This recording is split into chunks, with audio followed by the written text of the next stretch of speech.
Rekrutmen CPNS 2021, adakah? Nah ini nih informasi yang ditunggu-tunggu oleh teman-teman semuanya ya. Kemudian pemberkasan berbasis digital, bahan ijazah, keabsahan akreditasi prodi, penyebab kegagalan pada tahap pemberkasan, kemudian bobot cerdik tidak 100%, kemudian peserta positif COVID bagaimana nasibnya.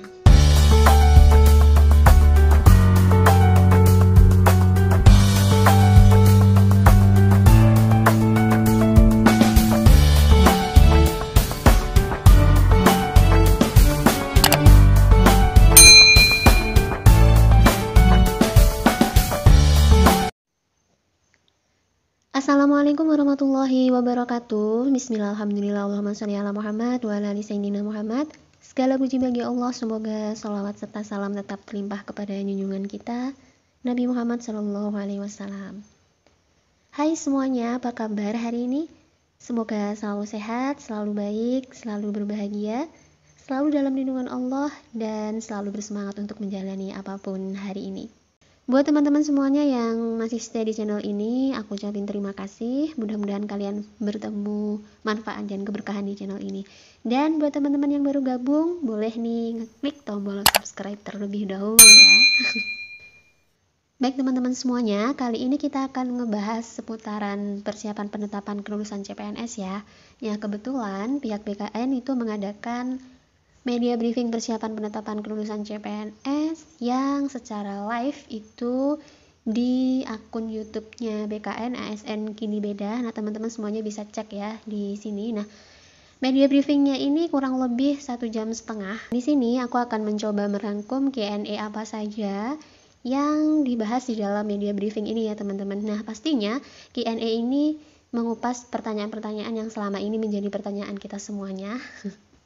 Terkait berbagai hal. Nah, apa saja sih pertanyaan-pertanyaan di dalam media briefing ini?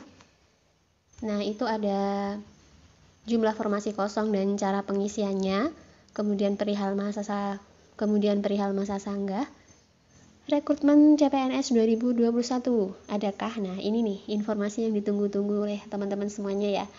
Kemudian pemberkasan berbasis digital, kemudian keabsahan ijazah, keabsahan akreditasi prodi, penyebab kegagalan pada tahap pemberkasan, kemudian bobot cerdik tidak 100%.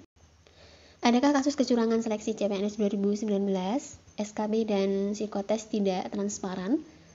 Soal SKB tidak sesuai jabatan fungsional. Kemudian peserta positif COVID bagaimana nasibnya? Pertanyaan-pertanyaan ini langsung ditanggapi oleh pihak BKN ya teman-teman. Coba kita lihat pembahasannya seperti apa. Nah, ini dia untuk pertanyaan pertama. Berapa jumlah formasi kosong CPNS 2019? Potensi kosong total itu ada 19.732. Kemudian 5.866 kosong sejak awal. Maksudnya ini tidak ada pelamar ya teman-teman dari sejak awal. Kemudian dan sisanya pelamar tidak memenuhi passing grade SKD. Nah, jadi formasi kosong ini itu adalah formasi yang tidak ada pelamar dan tidak ada peserta yang lolos SKD di dalam formasi tersebut. Kemudian pertanyaan kedua, instansi kosong, adakah pemberitahuan atau inisiatif dari instansi? Nah, terkait instansi kosong ini, pengisian formasi kosong karena tidak ada yang lulus atau tidak ada yang mendaftar pada dasarnya dilakukan by system. Nah, jadi kalau sebabnya ini karena tidak ada yang lulus atau tidak ada yang mendaftar, itu pengisiannya berdasarkan sistem ya teman-teman. BKN sesuai ranking dengan nilai terbaik. Akan tetapi apabila ada pengunduran diri atau meninggal dunia, itu instansi perlu melaporkan ke BKN untuk dilakukan optimalisasi. Kemudian nomor 3, apa saja yang dapat disanggah dalam masa sanggah?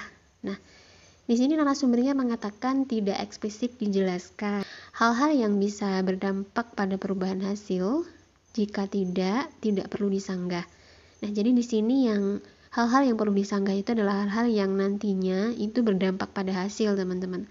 Tapi jika hal-hal yang diajukan ini tidak berdampak pada hasil, maka dikatakan tidak perlu disanggah.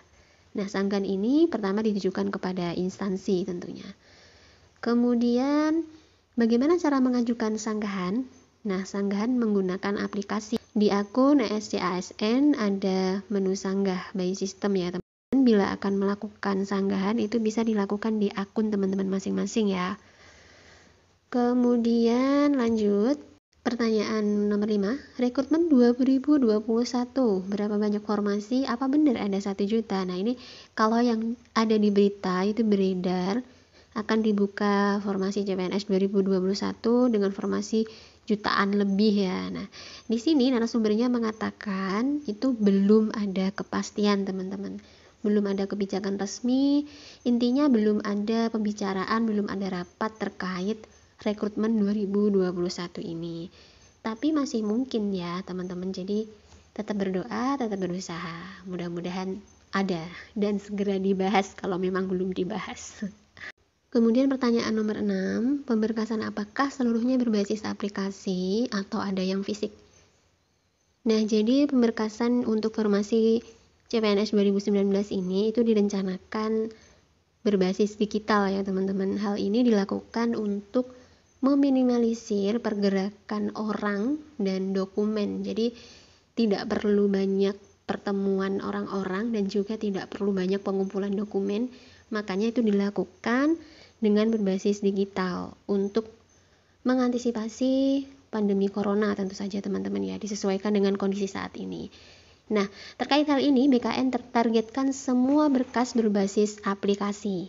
Tapi kalau instansi dimungkinkan masih butuh berkas fisik karena berkas-berkas tetap diverifikasi instansi masing-masing. Nah, jadi kalau BKN sendiri itu sudah menyatakan bahwa mereka hanya membutuhkan berkas berbasis aplikasi teman-teman. Nah, tapi untuk instansi yang teman-teman lamar itu masih dimungkinkan membutuhkan berkas fisik. Jadi dipersiapkan aja ya berkas-berkas yang diperlukan dalam pengajuan NIP ini. Pertanyaan nomor 7, apakah ijazah harus dilegalisir? Nah, pertanyaan ini muncul terkait pemberkasan digital ya teman-teman. Berkas fisik butuh legalisir, akan tetapi untuk digital masih dalam pembahasan. Dimungkinkan berkas digital yang diunggah ijazah asli karena keabsahannya akan dicoba cross-check secara langsung. Nah, jadi di sini masih dalam pembahasan nih teman-teman dilegalisir atau tidaknya. Jadi selagi masih ada waktu, boleh nih teman-teman semuanya mempersiapkan dalam bentuk legalisir ya. Tidak ada salahnya. Siap-siap dari sekarang. Kemudian nomor 8, bukti akreditasi asli atau fotokopi. Nah, terkait akreditasi digunakan untuk memastikan prodi yang dilamar sesuai dengan persyaratan. Yang terpenting itu asli, baik legalisir ataupun scan file. Yang terpenting dapat ditelusuri keabsahannya di badan terkait. Nah, kemudian nomor 8, bukti akreditasi asli atau fotokopi. Nah, terkait akreditasi digunakan untuk memastikan prodi yang dilamar sesuai dengan persyaratan. Yang terpenting itu asli, baik legalisir ataupun scan file. Yang terpenting dapat ditelusuri keabsahannya di badan terkait. Nah, ini sebenarnya kalau untuk akreditasi ini, kalau untuk masalah scan file, legalisir, asli atau tidak asli ini, semisal terjadi kesalahan itu masih bisa disusulkan ya teman-teman. Misalkan yang teman-teman kumpulkan ini legal tanpa legalisir dan yang dibutuhkan legalisir itu insya Allah masih bisa disusulkan. Nah, akreditasi yang bermasalah di dalam akreditasi itu biasanya tahunnya ya teman-teman. Tahun akreditasi yang teman-teman kumpulkan itu tidak sesuai dengan tahun lulus teman-teman. Jadi pastikan akreditasi prodi yang kalian kumpulkan itu adalah akreditasi prodi pada saat kalian lulus. Oke, kita next ke pertanyaan berikutnya. Apa di pemberkasan ada kemungkinan menggagalkan kelulusan CPNS? Nah, berkas pengajuan NIP dikategorikan itu menjadi 3 jenis ya teman-teman. MM itu kategori memenuhi syarat, kemudian BTL berkas tidak lengkap, kemudian yang terakhir itu TMS berkas tidak memenuhi syarat. Nah, untuk BTL ini misalnya SKCK yang dilampirkan tidak asli, surat tes kesehatan tidak asli, masih diberi kesempatan untuk menyusulkan. Status ini bisa menjadi MM bila dapat memenuhi. Status ini bisa menjadi MM bila dapat memenuhi berkas yang diminta. Namun apabila tidak bisa memenuhi, maka status bisa berubah menjadi TMS. Ini kalau contohnya ini aku ambilkan berdasarkan pengalaman tahun 2018 ya teman-teman. Kemudian untuk TMS berkas tidak memenuhi syarat itu misalnya tidak bisa menunjukkan ijazah asli. Ini fatal ya teman-teman. Pemberkasan bisa dibatalkan pengangkatan tidak hanya dari berkas, namun ada beberapa contoh, misalnya usia. Proses penetapan NIP itu ditentukan usia 35 tahun ya teman-teman. Misalkan ketika proses ini ditemukan usianya sudah 36 tahun, maka yang menjadi patokan itu adalah batas pada saat pendaftaran. Ketika masih pendaftaran itu misalnya usianya masih 35 tahun, misalkan kurang sehari misalnya gitu, insya Allah itu masih tetap diterima, asalkan pada batas pendaftarannya ini belum melebihi 35 tahun ya teman-teman. Kemudian ada info pernah terlibat dalam proses politik atau mencalonkan atau bergabung dengan partai politik nih. Hati-hati ya teman-teman yang mungkin pernah terlibat dalam parpol atau politik ini, bagaimana kalian harus bisa membebaskan diri dari hal-hal semacam ini sebelum kalian dinyatakan lolos atau menerima NIP CPNS ini ya teman-teman. Kemudian lanjut, keberadaan cerdik memberatkan peserta lain. Sudah susah-susah ikut tes namun otomatis gugur. Terkait cerdik dari segi regulasi, adakah pertimbangan untuk proses seleksi berikutnya? Nah ini nih teman-teman ya, cerdik yang menjadi keresahan banyak peserta nih ya. Ya, polemik banget ya tentang cerdik ini teman-teman. Nah, terkait cerdik ini, berdasarkan penjelasan dari narasumber, unek-unek dari para peserta ini menjadi masukan yang akan ditampung, akan dibahas dalam rapat. Untuk tahun ini jelas tidak dirubah karena sudah diatur dalam Permenpan. Untuk seleksi berikutnya bisa diusulkan bobot cerdik tidak 100%. Ini kabar gembira ya teman-teman. Cerdik ini akan menjadi bahan untuk didapatkan, untuk bobotnya itu tidak 100%. Mungkin diturunkan ya teman-teman, mudah-mudahan diturunkan. Menjadi nggak otomatis gitu kan ya, memberikan kesempatan pada peserta lain. Kemudian ada usulan dari penanya. Peserta cerdik lawan cerdik yang tidak bercerdik dengan yang tidak bercerdik. Terkait hal ini pun ditampung, namun ditekankan bahwa cerdik adalah sertifikat pendidik yang harus dimiliki oleh seorang guru. Nah, jadi keberadaan cerdik ini sangat menguntungkan ya teman-teman. Tidak hanya di dalam tes seleksi yang memberikan nilai bobot 100%, tetapi juga ini nanti sangat menguntungkan ketika teman-teman sudah bekerja di instansi, sudah diterima sebagai CPNS dan bekerja di instansi 1 tahun sebagai CPNS, kemudian setelah menjadi PNS, cerdik ini akan sangat bermanfaat untuk teman-teman mendapatkan tunjangan ya teman-teman. Kalau teman-teman yang sudah berserdik itu bisa dikatakan gajinya double nih teman-teman. Kalau untuk yang belum itu ya gajinya ya gaji pokok yang didapatkan sebagaimana mestinya setiap bulannya. Nah, jadi buat teman-teman yang mungkin ada kesempatan untuk mencari cerdik ini, silahkan untuk mencari. Ya itu tadi, tidak hanya menguntungkan di masa seleksi, tapi juga menguntungkan ketika teman-teman semuanya sudah bekerja. Jadi semangat ya teman-teman. Kemudian pertanyaan berikutnya, apakah ditemukan aksi kecurangan?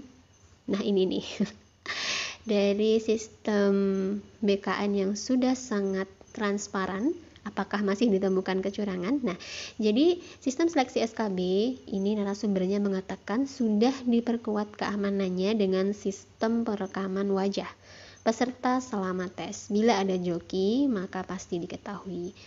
Nah, ada satu kasus ketangkap satu peserta joki di Kanrek Sumatera. Nah, ini kemarin ada ya teman-teman di berita. Diketahui seorang paman profesi PNS menggantikan keponakannya. Pertukaran terjadi saat proses menunggu di ruang tunggu. Sistem rekaman wajah berhasil mengetahui kecurangan ini. Pelaku langsung ditangkap dan dibawa ke kepolisian setempat untuk menerima hukuman atas tindakannya.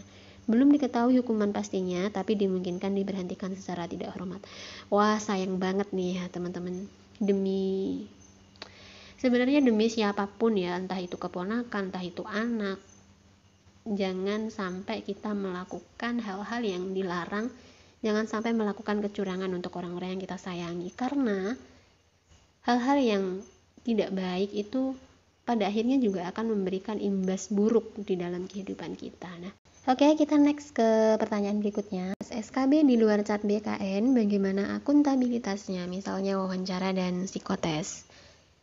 Seluruh instansi daerah semua cat BKN. Instansi pusat, Kementerian Dikbud, Permenpan nomor 23 2019, instansi boleh menambah jenis seleksi yang akan diujikan pada peserta dengan syarat diumumkan sejak awal.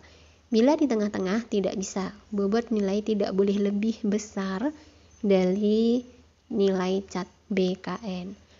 Peluang mendapatkan SDM yang nasionalisme tidak terpapar radikalisme. Dengan alasan ini, diizinkan untuk mengadakan jenis seleksi tambahan.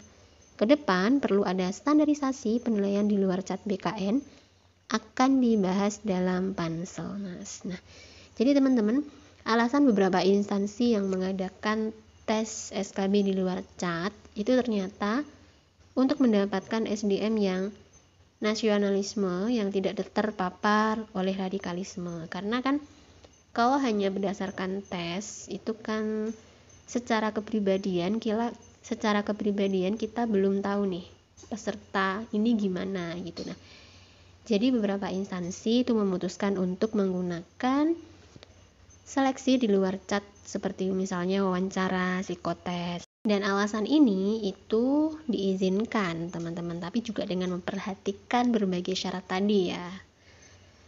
Oke, kemudian kita lanjut. Nah, ini nih yang menjadi keresahan banyak teman-teman nih. Banyak soal SKB jauh dari pekerjaan yang dilamar. Mengapa ini bisa terjadi? Sejauh mana bisa melakukan pekerjaan jika jauh dari pekerjaan real di lapangan? Dan ini semuanya teman-teman itu pasti menyerang BKN ya. Kenapa kok soalnya tidak sesuai? Nah, ternyata itu pihak BKN memberikan jawaban. Soal ujian bukan BKN yang menyiapkan. BKN tidak tahu sesuai atau tidak sesuainya. Soal-soal ujian disiapkan oleh pejabat organisasi atau instansi organisasi pejabat di masing-masing jabatan itu. Peranata komputer disiapkan oleh instansi pembina jabatan peranata komputer. Kemudian analis kebijakan disiapkan instansi pembina analis kebijakan. Alur soal dari instansi pembina kemudian ke inskripsi BSSN, Badan Siber dan Sandi Negara, terakhir baru ke BKN dalam bentuk PIN atau password soal yang diberikan kepada peserta. Jadi pembuat dan peserta yang tahu soalnya. Terkait soal, BKN sudah meminta kepada instansi untuk memberikan kisi-kisi agar tidak terjadi kesalahan ekspektasi terhadap soal. Seperti misalnya analis kebijakan kurikulum. Soal-soalnya ini tentang analis kebijakan, bukan di kurikulumnya. Nah, jadi sudah terjawab ya teman-teman. Kenapa bisa soal-soalnya itu di luar real pekerjaan?